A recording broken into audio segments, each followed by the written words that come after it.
So I was sitting here ready to make a video on a wall that I just put up in my living room. It's a polyurethane Genstone wall, and I realized that I'm missing a bunch of my video. I don't know what happened to it. Maybe I never hit record and I thought I was recording. Anyway, I do have a couple pictures along the way. I'll start off with those, and real happy with what the results look like. So check it out.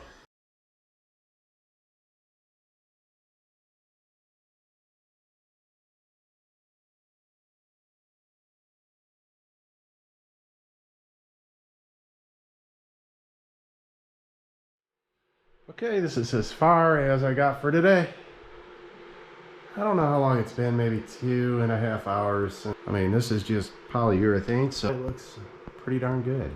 I'm pretty happy with it.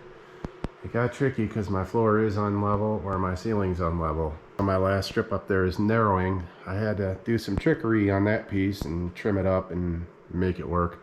I'm waiting for a replacement piece to arrive, and then I have one spare piece. This is my waste. That's it, folks. The side trim will get here today. I can at least get one side up.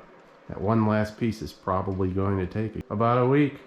That TV's off center. That panel should actually sit over this junction here. So I centered the stone on the tray ceiling center. I found a center mark and measured over. Limiting factor was that outlet. It'll be about a foot over from the end of that tray on both sides. It's really giving it kind of an earthy feel in here. I really like it.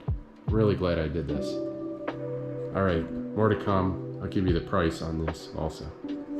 So there was a couple edges that I had to cut, and I just mixed up some paint and blended them in like here. Actually, I didn't do that. Mary did. I'm kind of colorblind myself, so you would definitely notice it if I did it. One piece was broken. I had to wait a week. I may have said this before, but there's 4 different patterns, and within those patterns where they repeat, it's actually hard to find a repeating pattern, because within the patterns they change the colors. So two like patterns, the bricks will be different colors. Check this out.